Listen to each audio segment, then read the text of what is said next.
आज हम बात करेंगे उस चीज की जिसने पिछले कुछ महीनों में दुनिया के निवेशकों की नींद उड़ा दी है। जी हाँ, हम बात कर रहे हैं क्रिप्टो करेंसी की।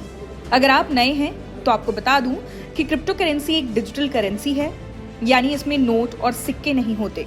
सबसे मशहूर क्रिप्टो है बिटकॉइन और इथेरियम, और इसके अलावा कई और सिक्के भी हैं जैसे BNB, सोलाना और डॉजकॉइन। लोग इनका इस्तेमाल निवेश और ट्रेडिंग के लिए करते हैं। पिछले 4 महीनों में क्रिप्टो मार्केट का हाल बुरा रहा है। अक्टूबर 2025 में पूरी क्रिप्टो इंडस्ट्री की वैल्यू लगभग 4.3 ट्रिलियन डॉलर यानी करीब 355 लाख करोड़ रुपए थी, लेकिन अब ये घटकर करीब 2.3 ट्रिलियन डॉलर यानी करीब 190 लाख करोड़ रुपए पर आ गई है। मतलब सिर्फ 4 महीनों में लगभग 165 लाख करोड़ रुपए की दौलत साफ हो गई है।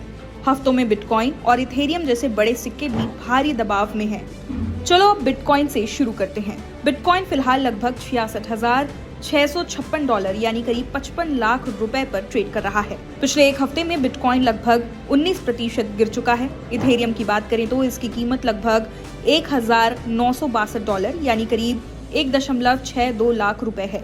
पिछले 7 दिनों में इथेरियम लगभग 28% गिर चुका है, यानी इन दोनों प्रमुख क्रिप्टो में निवेशकों का नुकसान बहुत बड़ा हुआ है। BNB की कीमत करीब 639 डॉलर यानी लगभग 50,000 रुपए है। इसमें पिछले हफ्ते 24% की गिरावट हुई।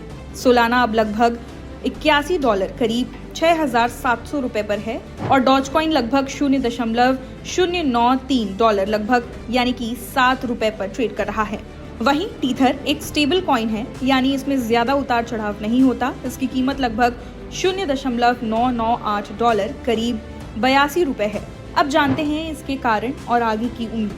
इसकी वजह है कई चीजें। सबसे पहले पिछले सालों में क्रिप्टो में बहुत तेजी आ गई थी और निवेशक जल्द पैसा लगाने लगे थे, लेकिन मार्केट हमेशा ऊपर नहीं रहता। जैसे ही डर बढ़ा, बिकावली शुरू हो गई और बाजार गिरा। इसके अलावा बहुत से लोग लिवरेज ट्रेडिंग कर रहे थे, यानी उधार लेकर ज्यादा निवेश किया, जिससे गिरावट में नुकसान और बढ़ गया। सोना और चांदी जैसी पारंपरिक संपत्तियों में उतार चढ़ाव भी निवेशकों के रिस्क लेने के मूड को कमजोर कर रहा है, जिससे पैसा सुरक्षित निवेश की ओर चला गया और क्रिप्टो पर दबाव बढ़ा। सबसे बड़ा असर बिटकॉइन और इथेरियम पर पड़ा, क्योंकि इनकी कीमत में गिरावट आते ही बाकी सिक्कों में भी तेजी से बिकावली हुई। कुल मिलाकर मार्केट की ये गिरावट लिवरेज, डर, पारंपरिक मार्केट में अस्थिरता और बड़े सिक्कों की कमजोरी का नतीजा है, और निवेशकों को अब बहुत सतर्क रहना होगा। खैर, क्रिप्टो करेंसी और बिटकॉइन से जुड़ी ऐसी और भी खबरों को देखने के लिए सब्सक्राइब करें हमारे चैनल IBC 24 डिजिटल को। नमस्कार।